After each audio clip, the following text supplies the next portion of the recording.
All right, so now that we're comfortable upside down and we understand the concept of pushing through the floor, that nice stack position, we're going to transfer it to the wall, right? So it's the exact same concept as the pike handstand push-up on the box. We want at the bottom to have that nice triangular positioning where your head is in front of your hands and you form that nice triangle for support at the bottom. And then at the top, you push all the way through, everything's stacked. Your vertebrae are all in line, your pelvis is stacked underneath your vertebrae, and you're in that nice tight core position leaning against the wall.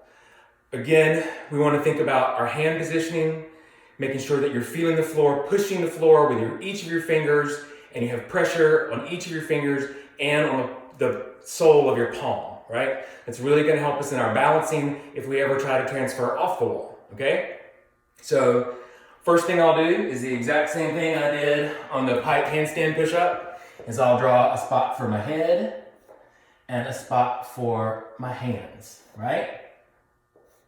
And you'll play around with this and figure out your exact comfort level with how close you are to the wall, how far away you need to be. But again, I want you to think about keeping that nice. We'll start in the full pushed out position.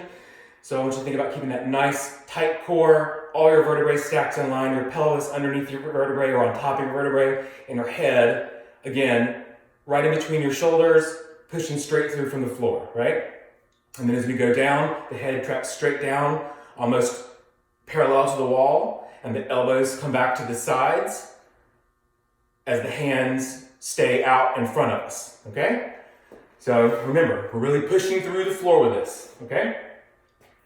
So I'll find my hand positioning, and then up, and then I keep that nice core tight positioning, and then I go down, head touches the floor, and then down again, see my hands in front of my head, and then back in that nice stack position.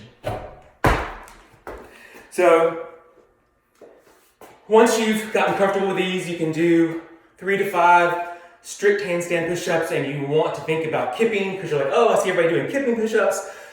We really want to see you guys comfortable in all strict movements before you start to progress into kipping movements. Kipping movements are great for running in series and keeping higher numbers, higher volumes. You use that momentum to kip yourself up, but you need to have that stability in the strict positioning before you really attempt to do any kipping movements. So once you've gotten on the wall, gotten that head to the floor, and you want to start thinking about kipping push-ups, kipping handstand push-ups, then you let us know. We'll be happy to go over it with you one-on-one.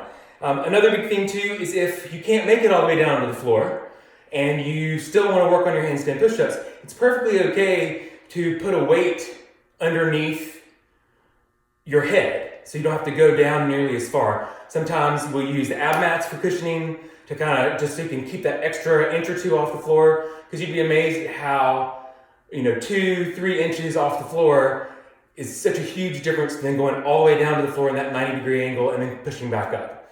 But if you have any questions about these progressions or anything that I talked about today, please hit me up on Facebook or Instagram, through the gym page, through my personal page. Text me. I think everybody's got my number by now. And we'll be happy to go over it with you. Text any other coach if you want to speak, if you're more comfortable with somebody else.